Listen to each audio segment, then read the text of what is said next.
బాగా డబ్బు ఉంది, దాన్ని నేను ఇంకొకరికి అప్పు ఇవ్వాలా, ఎంత ఇంట్రెస్ట్కి ఇవ్వాలి, 24% అనేది కూడా మాక్సిమం కనిపిస్తుంది. చాలా మంది మంత్లీ 2% ఇంట్రెస్ట్కి ఇస్తుంటారు. రిస్క్తో కూడుకున్న వ్యవహారం. కోర్టు ఏమడిగిందంటే, ఈయనకి నువ్వు అప్పిచ్చావు కదా, సో దానికి నువ్వు ట్యాక్స్ కట్టావని అడిగింది. లీగల్గా కూడా ఏమీ చేయలేదు. సో ఆ టైంలో ఇప్పుడు నేను అప్పు ఇచ్చాను అంటే కొంచెం ఇలాంటి రిస్కీ థింగ్స్ ఉన్నాయి అనుకుంటే ఎక్కడ ఇన్వెస్ట్ చేయాలి అనేది ఒకటి ఉంటుంది కదా. సో మన మనీని మ్యూచువల్ ఫండ్ హౌసెస్ వాళ్ళ ఇష్టం వచ్చినట్టు ఇన్వెస్ట్ చేయలేదు. వాళ్ళకు ఒక డిఫైన్డ్ రూల్ ప్రాసెస్ ఉంటుంది. ఓన్లీ థింగ్ ఈజ్ దట్ మనం పేషెంట్స్తో కరెక్ట్గా అడ్వైస్ తీసుకొని ఇన్వెస్ట్ చేస్తే సరిపోతుంది. నమస్తే, నేను Kavitha. Welcome to iDream. మనతో పాటుగా ఉన్నారు ఫైనాన్షియల్ ఎక్స్పర్ట్ సాయిరామ్ గారు. సాయిరామ్ గారు, నమస్కారం అండి. నమస్తే మేడం. సో మనం ఇప్పుడు ఇంకొక కేస్ స్టడీ గురించి మాట్లాడుకుందాం. బాగా డబ్బు ఉంది, చాలా సేఫ్గా ఉంది అని అనుకుంటున్నాము, but at the same time దాన్ని నేను ఇంకొకరికి అప్పు ఇవ్వాలా, ఎంత ఇంట్రెస్ట్కి ఇవ్వాలి, 24% అనేది కూడా మ్యాక్సిమం కనిపిస్తుంది. ఆర్ దాన్ని ఒక రెగ్యులేటెడ్గా ఇన్వెస్ట్ చేస్తే బెటర్ అంటారు. యూజువల్గా వచ్చే డౌట్ ఇదే కదా. అవునండి. సో చాలామంది మంత్లీ 2% ఇంట్రెస్ట్కి ఇస్తుంటారు. అంటే ఇయర్లీ వచ్చేసరికి ఆల్మోస్ట్ 24% అవుతుంది. కానీ ఇక్కడ ఏంటంటే ఒక రిస్క్తో కూడుకున్న వ్యవహారం ఇక్కడ. సో మనం వేరే వాళ్ళకి డబ్బు ఇస్తున్నాం అంటే వాళ్ళ ఫినాన్షియల్ స్టేటస్ మనకు కంప్లీట్గా తెలుస్తుండాలి. బట్ అవతల వాళ్ళ ఫినాన్షియల్స్ మనకు 100% ఎప్పుడూ తెలియదు. ఎందుకంటే వాళ్ళు బయట కనిపించేదే మనం అసెస్ చేస్తాం. వాళ్ళ ఇంట్లో ఏం జరిగేది మనకు తెలియదు. అండ్ ఒకవేళ మనం మనీ ఇచ్చాము, తను కట్టలేదు అనుకోండి, చాలా ప్రాబ్లం వస్తుంది. అసలు ఏంటంటే ఇందులో ఉండే రిస్క్ ఏంటంటే డిఫాల్ట్ అవ్వచ్చు. అవతల పర్సన్ ఐపీ పెట్టేయచ్చు, మనం ఏం చేయలేం. నెక్స్ట్ ఏంటంటే అసలు డాక్యుమెంటేషన్స్ కూడా సరిగ్గా లేకపోవచ్చు. మనం ఏదో ఆయన పేపర్ మీద నోట్ మీద సైన్ చేసేయడానికి ప్రాపర్టీస్ అన్నీ ఆల్రెడీ తనఖాలో ఉంటే మనం ఏం చేయలేం. నెక్స్ట్ ఇంకోసారి ఏంటంటే రిలేషన్షిప్పే పోవచ్చు.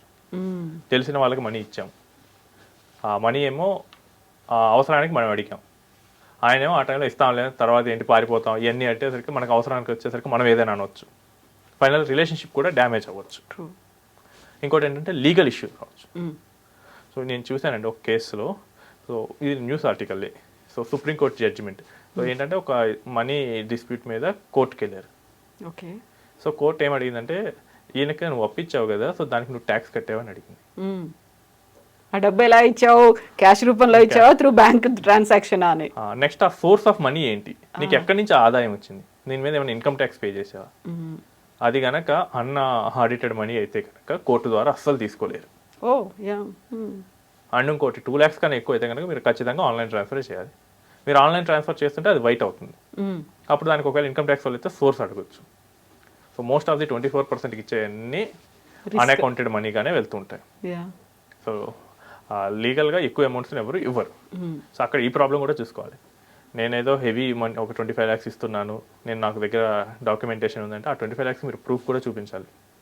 ఒకవేళ ఆ ప్రూఫే ఇట్ సెల్ఫ్ అన్ఆడిటెడ్ మనీ అనుకోండి, మీరు లీగల్గా కూడా ఏమీ చేయలేరు. ఈ జడ్జిమెంట్ని వాడుకొని ఆ కేసులో వేసిన వ్యక్తి ఈజీగా తప్పించుకున్నాడు. ఓకే. చేయడానికి కూడా ఏం లేదు, ఎందుకంటే ఆయన ఇన్కమ్ ట్యాక్స్ కట్టలేదు ఆ డబ్బు మీద, లోన్ ఇచ్చాడు, అన్ని డాక్యుమెంటేషన్ ఫాలో అయ్యాడు, కానీ ఇది ఒక్కటి మర్చిపోయాడు. సో అక్రమంగా సంపాదించిన అదే అన్నట్లు వాడు ఫీల్ అయ్యారు. అది అలా వెళ్ళిపోయింది ఇంకంతే. సో ఆ టైంలో ఇప్పుడు నేను అప్పు ఇచ్చాను అంటే కొంచెం ఇలాంటి రిస్కీ థింగ్స్ ఉన్నాయి అనుకుంటే ఎక్కడ ఇన్వెస్ట్ చేయాలి అనేది ఒకటి ఉంటుంది కదా. ఉన్న డబ్బుని ఎలా ఇన్వెస్ట్ చేయాలి? మనకు వచ్చేసరికి సేఫ్ ఇన్వెస్ట్మెంట్స్ వచ్చేసరికి ఒక 6%, 7% ఇస్తుంది. సో ఇది రిస్కీ అనుకున్నాం, ఇది ఒక 24% ఇస్తుంది. ఇటు సేఫ్ కాదు, ఇటు టూ మచ్ రిస్క్ కాదు. సో యావరేజ్ తీసుకున్నాం అంటే 6 + 24 30, యావరేజ్ అంటే 215.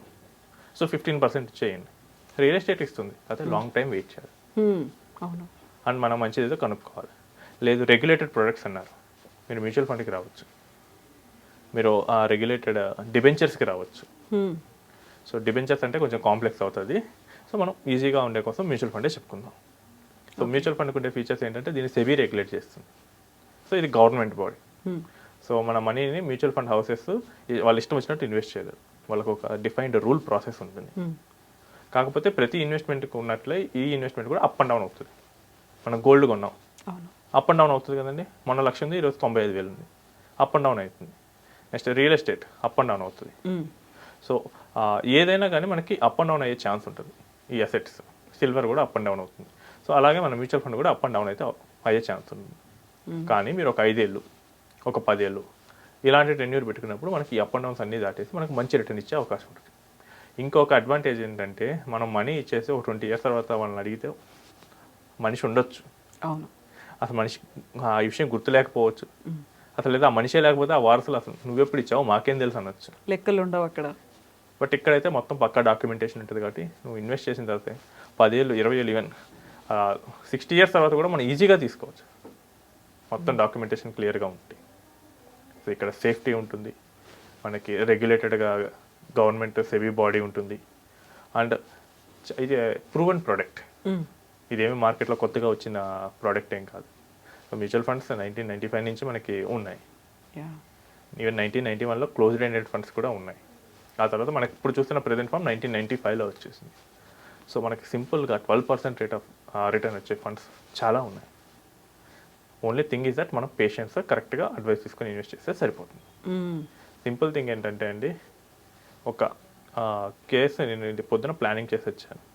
So both wife and husbands are ఐటీలో మిడిల్ లెవెల్ ఎంప్లాయీస్, ఇద్దరికి చెరో 2 లక్షలు వస్తుంది. వాళ్ళు రిటైర్మెంట్ ప్లాన్కి వచ్చారు. సో వాళ్ళు ఏం చేశారంటే, మేము కంప్లీట్గా ఎవ్రీ మంత్ అలా లాంగ్ టెన్యూర్ ఇవ్వలేము, మాకు ఆబ్లిగేషన్ తక్కువ డ్యూరేషన్ ఉండేట్లు చేయమన్నారు. ఒక 6 years వాళ్ళు కనుక 2 lakhs, అంటే ఇప్పుడే జస్ట్ రీసెంట్లీ దేవర్ మ్యారీడ్, 2 lakhs per month కనుక వాళ్ళు ఇన్వెస్ట్ చేయగలిగితే after 30 years they will get almost 30 crores. Okay, only 6 years చేయాలి, 2 lakhs per month. So 6 years 2 lakhs per month అంటే 24 into 6 1.2 crore. కానీ after 30 years they will get 30 crores. So ఇదే 6 years పాటు ఒక అతనికి అప్పిచ్చామనుకోండి, లేదా చిట్టి కట్టాము, ఆయన 30 years తర్వాత తీసుకుంటా అంటే మల్టిప్లై కాదు కదా అంతలా. అసలు ఉంటుందో లేదో తెలియదు మేడం. ఆయన ఈ బిజినెస్ తెలిసిపోవచ్చు, అసలు ఆయనే లేకపోవచ్చు. 30 years అనేది లాంగ్ టెన్యూర్, మనకి లాంగ్ టెన్యూర్లో కాంపౌండ్ అవుతుంది. సో ఈ వడ్డీలు అన్నీ షార్ట్ టెన్యూర్కి. మీరు కనుక చూడండి, మనీ ఇచ్చేసి ఒక 3 years తర్వాత అతను ఏం రిప్లై ఇవ్వకపోతే మనకి ఫీలింగ్ కూడా ఎలా ఉంటుంది, అబ్బో మోసపోయాము అసలు ఏం రిప్లై ఇవ్వట్లేదు అన్న బాధ కూడా ఉంటుంది. సో ఈ రోజుల్లో ఇది చాలా కామన్ అయిపోయింది జనాలకు కూడా.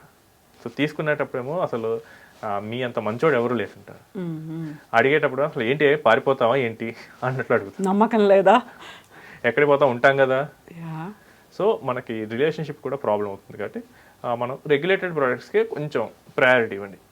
ఒక 10% 20% ఆఫ్ మీ వెల్త్ని కావాలంటే మీరు అందులో పెట్టుకోవచ్చు. అక్కడ రిస్క్ తీసుకుంటాం కాబట్టి నో ప్రాబ్లం.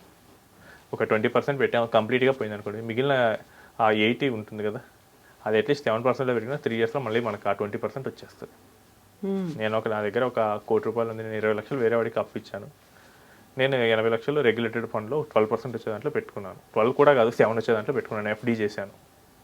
ఆ 20 లక్షలు తీసుకున్నాడు పోయాడు, అసలు రాలేదు, ఫోన్ ఎత్తట్లేదు, నేను మోసపోయాను. కనీసం నా 80 లక్షలు 3 ఏళ్ళకి ఎఫ్డీల తర్వాత చూస్తే మళ్ళీ కోట్ అవుతుంది.